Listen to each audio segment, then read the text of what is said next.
E se a Bíblia que você conhece não fosse a versão mais completa das Escrituras?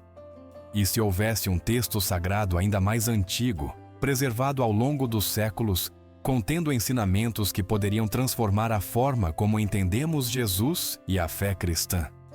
A Bíblia etíope é considerada uma das mais antigas e preservadas do mundo. Mas por que ela é tão pouco conhecida? O que ela revela que outras versões não mostram? E como isso pode impactar a espiritualidade moderna? Hoje, vamos mergulhar nesse mistério e descobrir os segredos dessa Bíblia pouco explorada. Você vai entender por que a Etiópia possui uma das tradições cristãs mais antigas do mundo e como essa Bíblia sobreviveu intacta ao longo dos séculos. Vamos comparar os textos que foram excluídos das versões ocidentais e refletir sobre o que isso significa para a fé cristã hoje.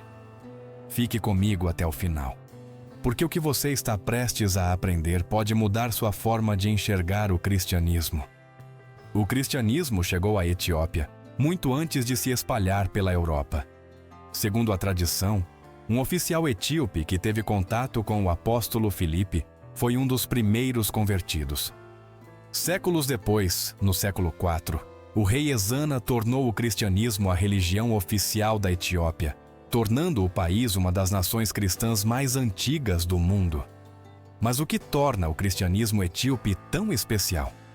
Diferente de outras partes do mundo, a Etiópia manteve seus textos sagrados praticamente intactos, preservando uma versão da Bíblia que contém livros que foram removidos ou esquecidos pelo Ocidente.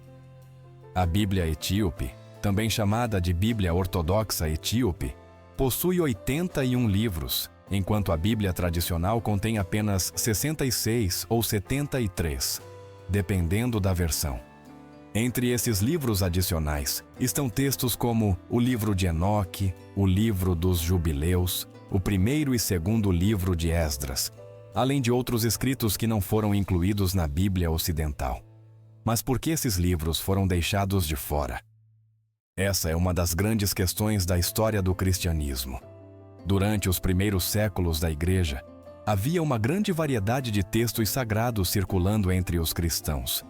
No entanto, decisões políticas e teológicas influenciaram quais livros seriam considerados canônicos. O Concílio de Nicéia, realizado no século IV, foi um dos momentos decisivos nesse processo, embora muitas dessas escolhas tenham sido refinadas ao longo dos séculos seguintes. Os livros que não entraram para o cânone oficial foram chamados de apócrifos ou pseudepígrafos e, em muitos casos, foram simplesmente esquecidos ou banidos. Mas na Etiópia, esses textos continuaram a ser preservados e estudados. O livro de Enoque, por exemplo, é um dos textos mais fascinantes da Bíblia etíope. Ele fala sobre a queda dos anjos, descrevendo eventos que não são mencionados nos livros canônicos. Esse livro foi altamente influente nos primeiros séculos do cristianismo, e há indícios de que até mesmo Jesus e os apóstolos conheciam seus ensinamentos. Mas por que esse livro desapareceu das versões ocidentais da Bíblia? Alguns estudiosos sugerem que seu conteúdo era considerado controverso demais para ser incluído no cânone, pois apresenta uma visão detalhada sobre a interação entre os anjos e a humanidade. Outro texto importante da Bíblia etíope é o livro dos Jubileus, que reconta histórias do Gênesis, mas com detalhes que não aparecem nas versões tradicionais. Ele oferece uma visão mais aprofundada sobre figuras bíblicas como Abraão, Noé e Moisés. Mas o que esses livros revelam sobre Jesus e a fé cristã? Embora a base dos ensinamentos de Cristo permaneça a mesma, a Bíblia etíope oferece uma perspectiva mais ampla sobre a espiritualidade e o propósito divino. Por exemplo, algumas passagens sugerem que a conexão entre o mundo espiritual e o físico é mais profunda do que imaginamos. Isso reforça a ideia de que o plano de Deus para a humanidade é vasto e repleto de camadas de conhecimento que ainda estamos descobrindo. Além disso, a preservação desses textos mostra que a fé cristã pode ser muito mais rica e diversa do que muitas pessoas imaginam. O conhecimento desses livros não enfraquece a fé, mas sim a fortalece, permitindo que os cristãos tenham uma visão mais completa da história bíblica. Mas por que esse conhecimento continua sendo pouco divulgado? Parte da resposta está no fato de que, durante séculos, a história do cristianismo foi dominada pelo Ocidente. A Etiópia, por estar fora do eixo das grandes potências religiosas da Europa, acabou sendo deixada de lado quando se falava sobre a história da Bíblia. No entanto, a preservação desses textos prova que há muito mais a ser explorado sobre as origens do cristianismo. E o que isso significa para a nossa fé nos dias de hoje?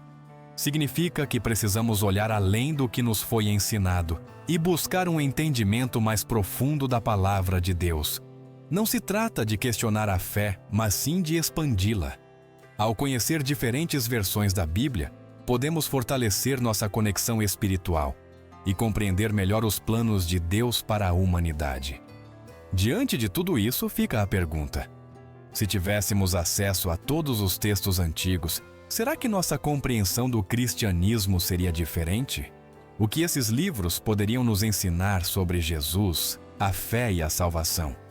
Se esse vídeo fez você refletir, compartilhe com alguém que também se interessa por história e espiritualidade. E me conte nos comentários: você já conhecia a Bíblia Etíope? Quais desses livros você gostaria de estudar mais a fundo? Eu vou ler todos os comentários. Até a próxima!